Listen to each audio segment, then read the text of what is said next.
Hello and welcome to a special Vaticano update, bringing you the news around Pope Francis and the Vatican from Rome. I'm still alive. Pope Francis joked in an interview with Reuters, a news agency. The interview was released today on the 4th of July and focuses on the Pope's health, the right to life and Roe v. Wade, his possible resignation and potential trips to Moscow and Kiev. In the 90 minutes long interview, which he attended without help from others, only using a cane, it seemed important to the Holy Father to not only communicate, but also demonstrate that he is well and slowly getting better.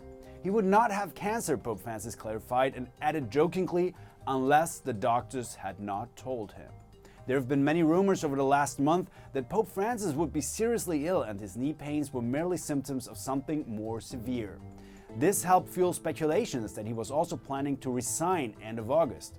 On the 28th of August, he will travel to Aquila. The Italian city in the Abruzzi Mountains is associated with Pope Celestine V. He was the first pope to resign back in the 13th century. Pope Francis commented that all of these coincidences made some think that the same liturgy would happen, but it never entered my mind, he added. For the moment, he would absolutely not consider stepping down.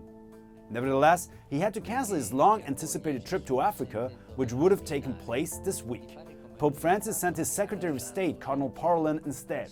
He also celebrated Mass for the Congolese diaspora living in Rome yesterday, expressing his frustration about not being able to be in Congo and South Sudan. A trip to Canada, which is planned for later this month, seems to be happening. Another important topic Pope Francis touched upon was the US Supreme Court's decision of overturning Roe v. Wade. It turned the power to regulate abortion to the individual states. The pontiff said that he respected the decision, but had not studied it enough to comment on it from a juridic point of view. However, he condemned abortion once again, likening it to hiring a hitman. Is it legitimate? Is it right, he asked rhetorically, to eliminate a human life to resolve a problem? At the same time, the Holy Father also explained his pastoral approach towards Catholic politicians who support abortion, saying, when the Church loses its pastoral nature, when a bishop loses his pastoral nature, it causes a political problem.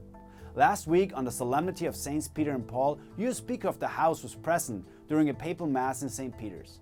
The staunch supporter of abortion received a communion from a priest, despite Archbishop Cordileone of her home diocese requesting Nancy Pelosi to not receive it because of her political activism against the right to life. Finally, the Pope also mentioned the possibility of a trip to Moscow regarding the current war in Ukraine. I would like, and I quote, to go and wanted to go to Moscow first. We exchanged messages about this because I thought that if the Russian president gave me a small window to serve the cause of peace, the Pope said.